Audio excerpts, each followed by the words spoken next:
Hey, it's Penny, and I'm back with the question, how do you get consistent results with clients? How do you know what those results are?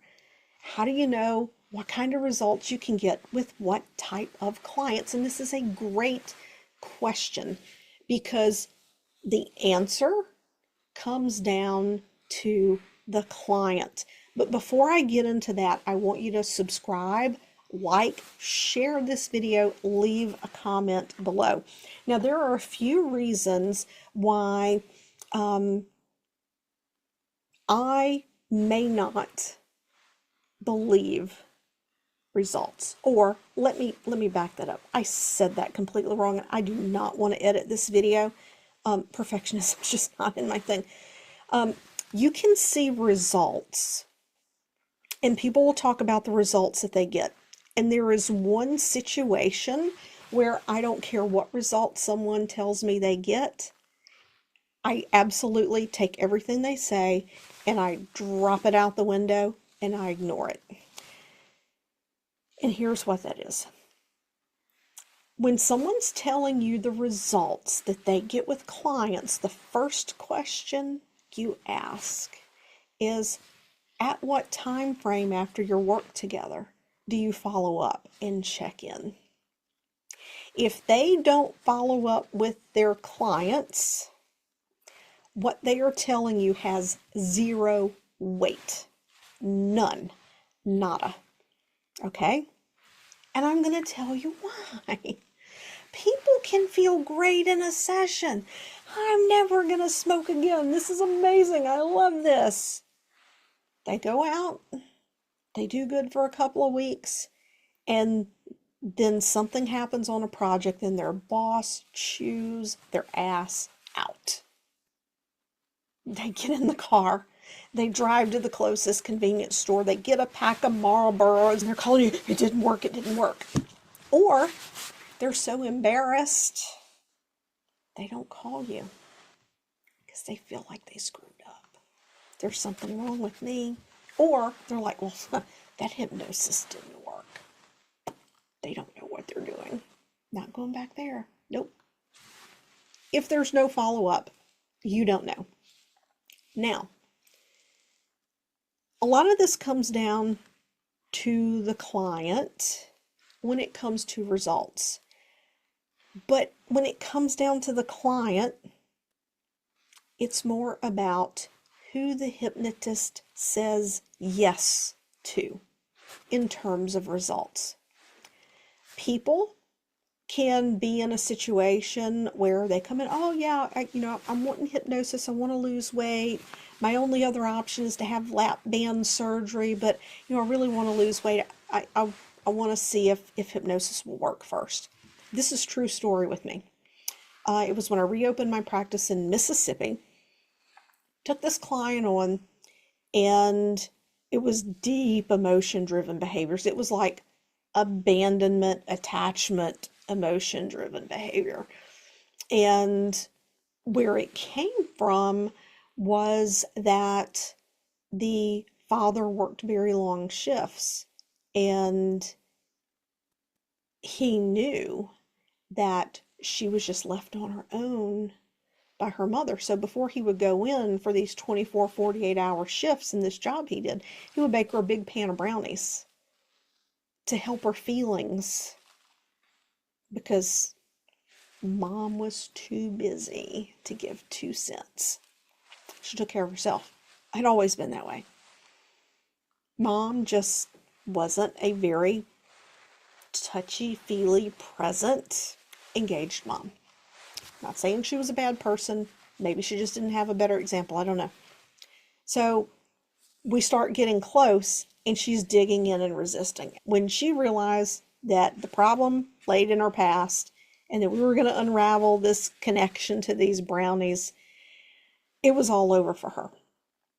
And, I told her, I said, I know how to help you, but you just got to follow my instructions. If you want to be able to drive down Lakeland Drive and drive past the Dairy Queen without feeling like your car is steering itself in to get a butterscotch dipped ice cream cone, then this is how we do it.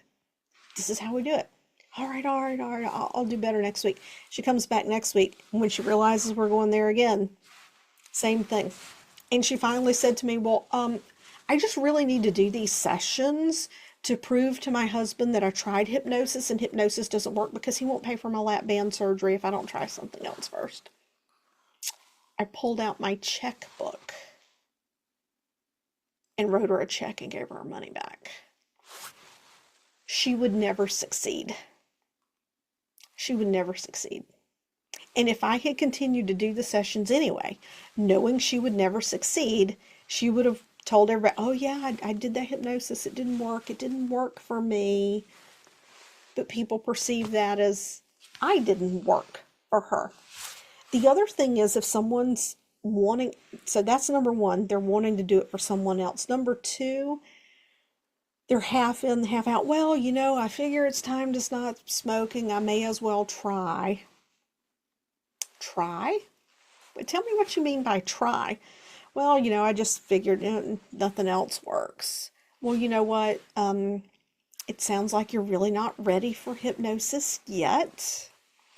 So, you know, why don't you just wait? And when you feel like you're really ready to stop smoking, as soon as you take it away, they're going to be like, oh yeah, you know, maybe I'm not ready. Or they're going to go, I am done.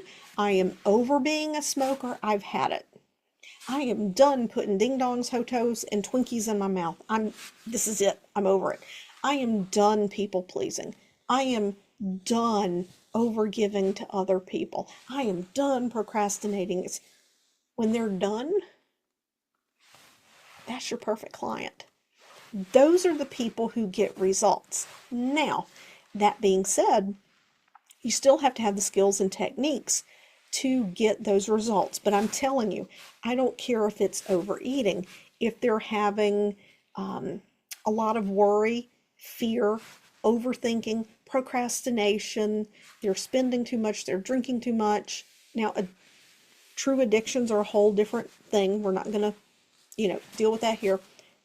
Binge eating disorders and things like that, it's a whole other thing. Not dealing with that here. But hypnosis, I forget the guy's name. It's on my website. He tracked hypnosis versus talk therapy for anxiety. Hypnosis had a 93% effectiveness rate over 6 sessions, where talk therapy only had 38% over 600. And that's because talk therapy can't reach the subconscious. If you haven't gone to the video below where I'm interviewing Christian Scoresmith about the neurobiological limitations of talk therapy, go watch that video. But that being said, there is no one size fits all for everything.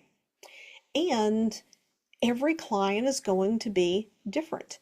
If they are in a situation that is contributing to their issue, and they have no control over that situation, and they're choosing to not change it in terms of boundaries or leaving, there may not be a lasting result there unless you teach them some skills and some tools and to feel good and safe holding boundaries. I could talk all day on this subject, but I want to keep these videos short.